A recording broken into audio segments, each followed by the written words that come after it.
How to make a good radio commercial.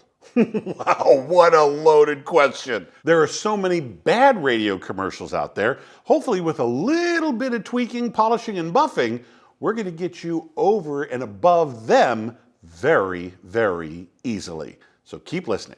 Now by the end of this video, I'm going to show you a couple things that you can do so you know what to cut and what to keep, how to focus your ads and make them much more effective, and then the final touch that will separate your commercials from the other 99.9% of the bad ones that are out there. Let's dive in.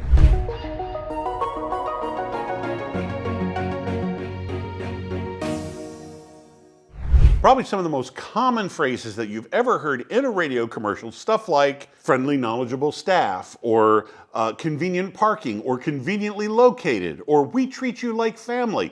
All of those things that you've heard over and over and over again, we call them radio cliches. I don't know how they got started, I don't know where they came from, but suffice it to say, they are cliches. And let me ask you, I know you've heard it, so if I said to you, friendly, knowledgeable staff, who would that be?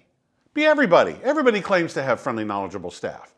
So if it doesn't differentiate you from A, every other store in town, or B, at least your competition, then it's not worth mentioning. That's what's made them so cliched after all this time. And you can take this back in-house and start to write commercials the way they should be done to make you stand out from, first of all, the pizza place, or the bowling alley, or the clothing store, or the car dealership, and make you and your business most appealing to the listeners. I've always thought it fun to listen to the cliches and see who's actually using them. Stuff like, we treat you like family. My first thought is, you're gonna borrow $100 from me at Thanksgiving and never return it?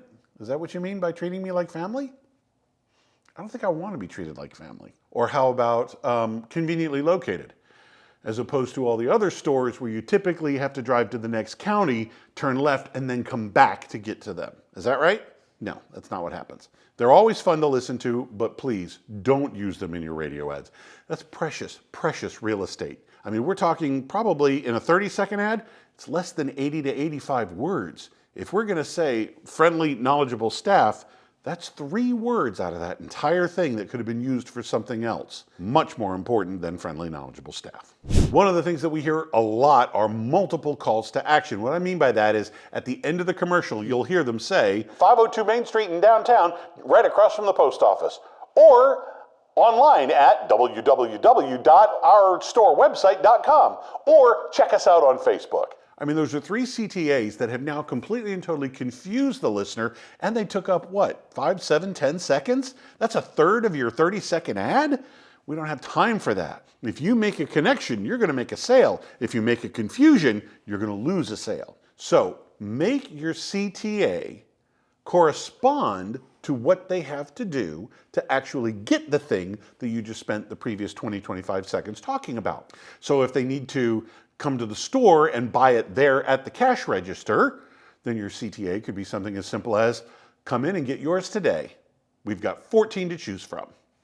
Something like that. Or maybe if they have to order online, say, be sure to order yours online on our website, sending them to the website. Or if they need to place their order by calling in, then okay, maybe give the phone number. But for the most part, when it comes to location, phone number, website, all of that technical stuff, they can probably look it up on this computer that they have in their pocket called their smartphone. There's so much more access to information that people have today because of the smartphone, which has really revolutionized and changed the way radio commercials even need to be written. People have that information at their fingertips, and you don't need to waste your precious message time giving that information that they already have, and they'll take 2 seconds to look it up. And one other thing you can cut is the laundry list. And what I mean by that is there's so many times when you'll hear something like, let's say a restaurant, okay? The restaurant is talking about Monday night steak night. And then they launch into Tuesday night pasta night, Wednesday night pork chop night, Thursday night is ladies night, Friday night is family fun night, and Saturday, blah, blah, blah, blah, blah, blah, blah. Please focus on one thing and one thing only. So cut the laundry list. Be sure to focus on one thing in the particular ad. Yeah, you may have multiple things to talk about. One of my key phrases is, if it's worth a mention, it's worth the attention. In other words, if you're willing to say, oh, and don't forget we do this too, whatever it is you just mentioned deserves an entire commercial all to itself. Be sure to just write another one all to itself and put that focus where it deserves to be. Don't shortchange that particular item or service. Go ahead, give it the spotlight it deserves. You want business for that too, don't you? Then be sure to not include it, but make it the star of its own. So we do a lot of radio commercials. I still am producing and writing and voicing a lot of radio commercials in our company. We also cover YouTube videos and podcasting and blogging and stuff like that. All this stuff that you can do on the internet that turns out to be very low cost. And if you do it right, it brings clients to you. So be sure to subscribe so you don't miss anything that we talk about when it comes to your YouTube channel or your blog or your podcast or something like that. I mean, we cover lighting and cameras and anything that has anything to do with those other categories. So be sure to subscribe and put you ahead of the pack. Now, I promised you the final touch that's going to put you 99.9% ahead of the group, and that is, and I've already alluded to it previously, and I just want to recap it here, and that is focus. When it comes to cliches, cliches disappear when you focus on the one item or product or service that you want to cover in this particular ad.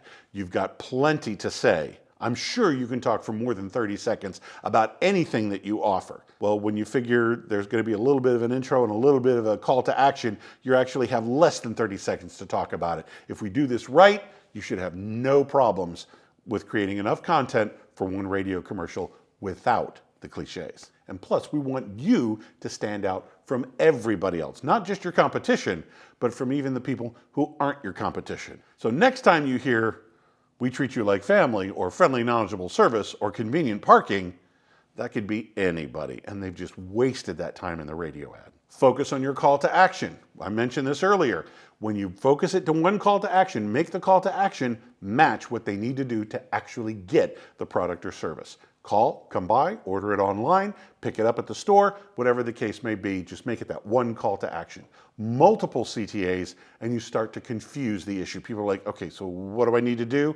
And a confused mind never buys. And finally, I said, cut the laundry list. You're going to focus on the one item that you want to cover in this particular ad. As long as you have that down pat, you're going to do much better. Now, the one thing to blanket all of this that's going to separate you from all other advertisers, most people, most ads you listen to will come at it from a logical perspective, whether it's a short sale, there's only so much time to the sale, or maybe the financing terms are really good or something like that. That's all logic. Those are all numbers. Those are all nuts and bolts.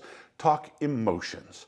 Talk about how people are going to feel once this burden has been lifted, or how great they're going to feel once the good stuff has kicked in, or when the confusion is all gone and the peace of mind has settled.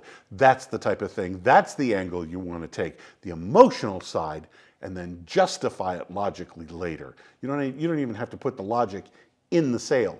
You'll probably talk to them after the sale, and you can give them the logical reasons after that. I think I mentioned before that I bought a car one time because it looked good in my driveway.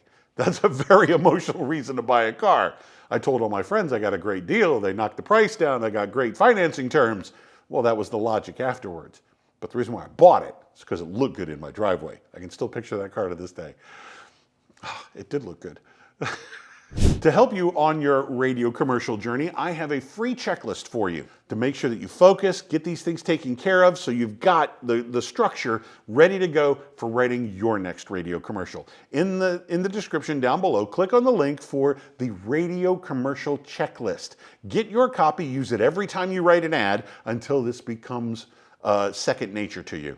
But it'll get you started, it'll jumpstart your creativity, and make sure that you stay focused on what you're supposed to do and not start to wander down the laundry list or cliche path, all right? So get your copy right now by clicking the link below.